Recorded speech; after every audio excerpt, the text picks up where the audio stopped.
सावंतवाडीची सून आणि कोल्हापूरची कन्या असलेल्या नुपूर अक्षय वटकरने नऊवारी साडी नेसून महाराष्ट्रातील जवळपास 100हून अधिक गडकिल्ले सर केले आहेत।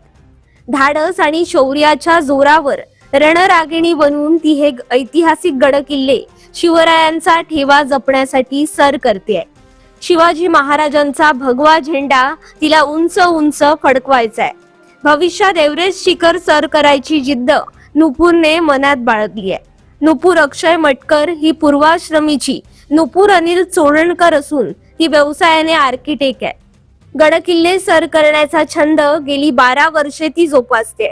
शिवस्वराज्याची खार बनून गडकिल्ले सर करणाऱ्या नुपूर मटकरशी तरुण भारत संवादनं साधलेला हा संवाद। बाबा किंवा तुम्ही हा प्रवास वर्णन केला असाल तुमच्या शब्दात, मग ट्रॅकिंगला जावं, दुसरा गड किल्ला पाहावा, हे कधी सुचतं? ते कंटिन्यू माझं चालूच होतं। म्हणजे मला स्वतःलाच फिरायची खूप आवड आहे। म्हणजे वेगवेगळ्या जागी जायचं, तिथल्या गोष्टी बघायच्या आणि आर्किटेक्चर फील्ड त्याच्यानंतर मी घेतलं, त्याच्यामुळे फिरणं हे मेन होतं त्याच्यामध्ये।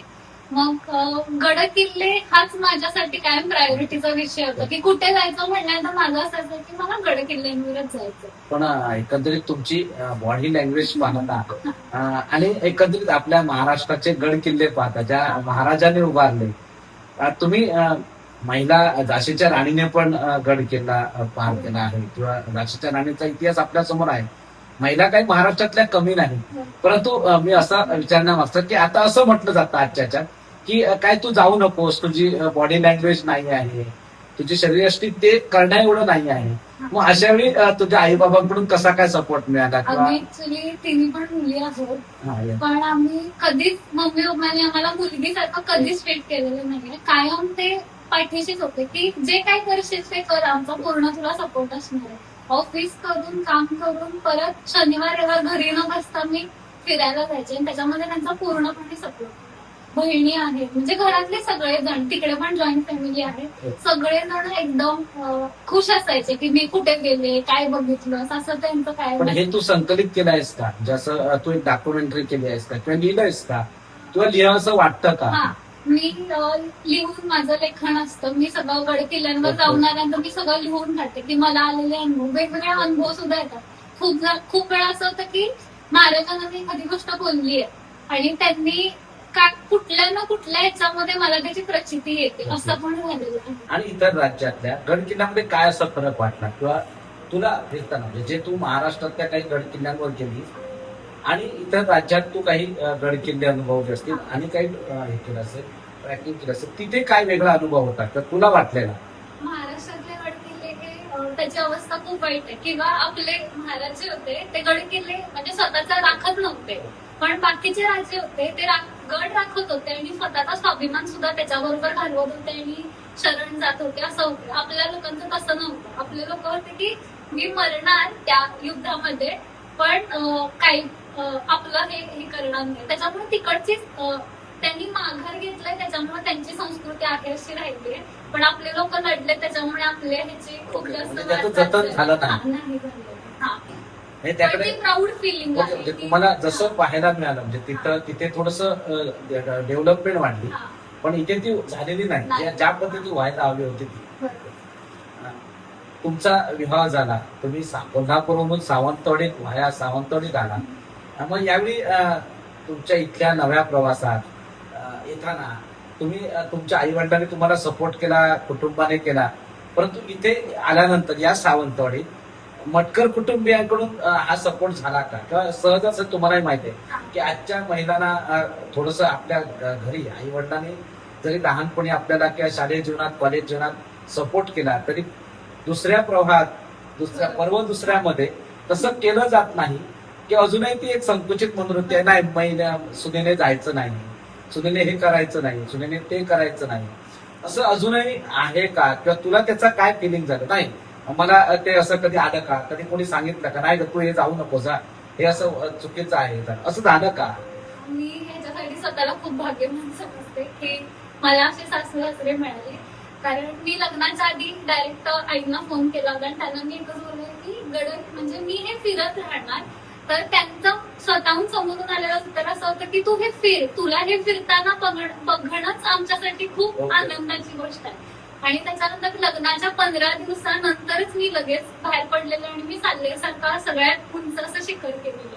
त्यामुळे कायम ते जास्त सपोर्टिव्ह किंवा ते जास्त हे असतात. मी जर 2 आठवडे नाही गेले कोणत्या ट्रेकिंगला तर बाबा लगेच मला विचारतात की काय झालं तुझं ट्रेकिंगचं, तुझा गॅप का पडलाय, तू कधी जाणार आहेस. मी कितीही म्हणजे आज मी आले आणि उद्या माझं ट्रेकिंग असेल तरी पण त्यांचा लगेच होकार असतो. मी कधी कधी तर रात्री 12 वाजता सांगते की बाबा मला उद्या पहाटे निघावं लागणार आहे. ते घरातले कार्यक्रम वगैरे ते सगळं त्यांच्यासाठी सेकंडरी थिंग आहे, पण ते माझ्या ह्या ऍक्टिव्हिटीला किंवा सपोर्ट माझ्या या हॉबीला खूप जास्त सपोर्ट करतात.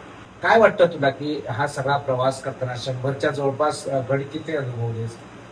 एक युवती म्हणून महाराष्ट्रात 50% महिला राज होत आहेत आणि तुझा हा प्रवास 12 वर्षाचा प्रदीर्घ प्रवास, जसं रामाने वनवास भोगला 14 वर्षाचा, तसा हा गड किल्ल्यांचा तुझा हा जणू सफरींचा हा वनवास. त्या वनवासातलं काय लोकांना द्यावंसं वाटतं, काय तुला फिलिंग करावंसं वाटतं, म्हणजे तुझ्यासारख्या युवतींना, तुझ्यासारख्या महिलांना किंवा आजच्या तरुणांना तुला काय सांगावंसं वाटतं?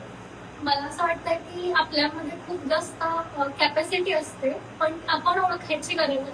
मला 3ऱ्या मजल्यावरून जर मी खाली बघितलं तर मला चक्कर आल्यासारखं व्हायचं, पण मला असं होतं की मला ही भीती ओव्हरकम करायची, काही येऊ दे. मी डायरेक्ट एम केला गेलं आणि तिथे रोपनी डायरेक्ट वर चढली. जेव्हा मी वर गेले तेव्हा मला कळालं की हा हे म्हणजे आपल्याला कळतं ना आपल्या आयुष्याचं ध्येय कळतं, आपल्याला काय करायचं. मला एम के केल्यानंतर कळालं की मला ह्याच्या पुढे माझं आयुष्य कसं जगायचं. मग त्याच्यानंतर मी थांबलेच नाही. मग मी मग हा प्रवास सगळा आणि जोराने सुरुवात झाला.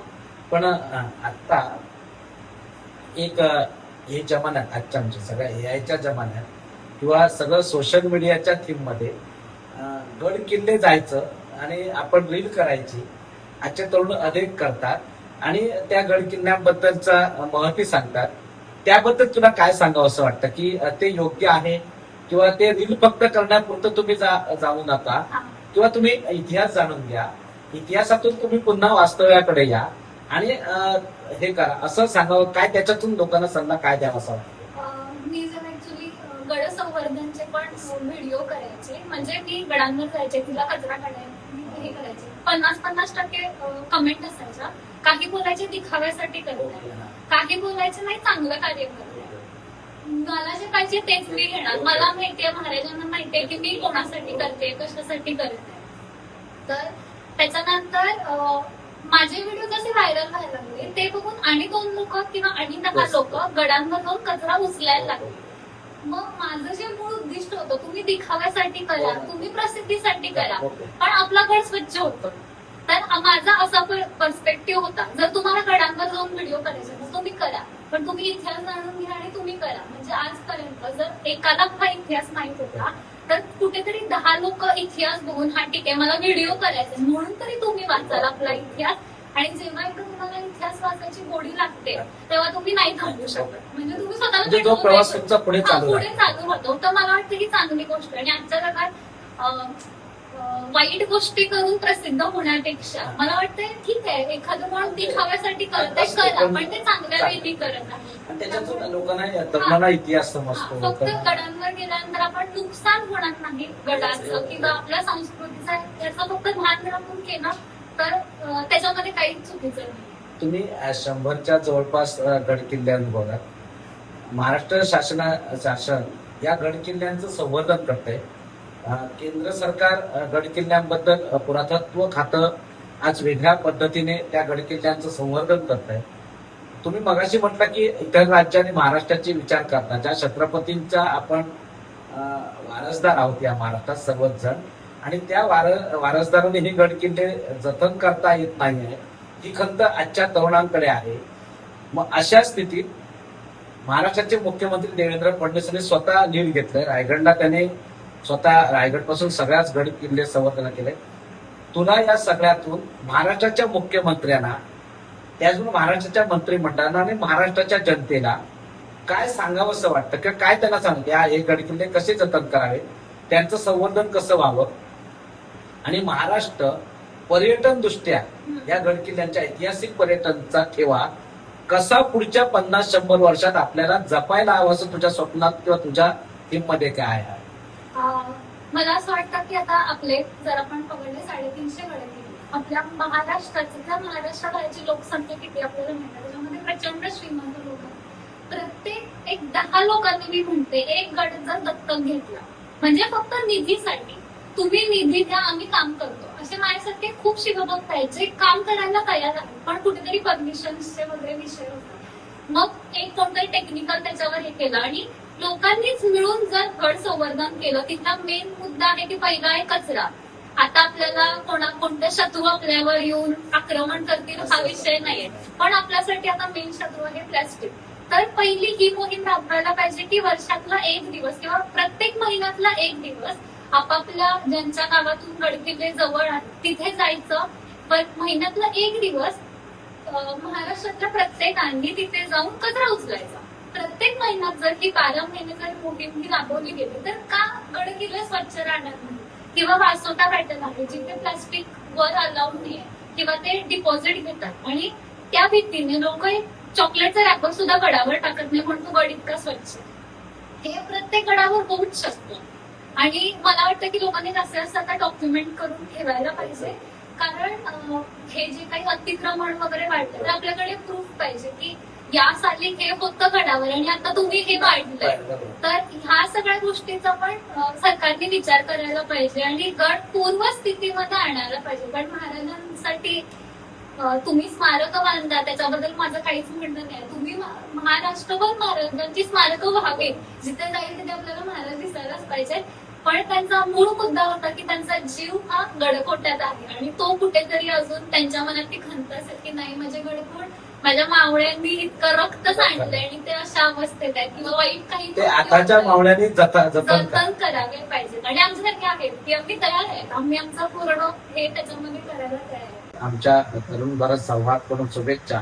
असाच तुमचा हा गड किल्ल्याचा प्रवास ट्रॅकिंगचा एव्हरेस्ट पर्यंत पोहोचावा आणि तुम्ही या सावंतवाडीची सून कोल्हापूरची कन्या सावंतवाडी आणि कोल्हापूरचं नातं छत्रपती महाराजांचा नातं वेगळं आहे या दोन्ही भागाचं आणि याच राजाने छत्रपती शाहू महाराज आणि इथले राजे यांचंही नातं वेगळं आहे आणि त्यात तुम्ही गड किल्ले हे राजवाडे जगत आहात. तुम्हाला मनापासून तुमचं धन्यवाद. तुमचा हा प्रवास असाच सुखकर जावो. धन्यवाद.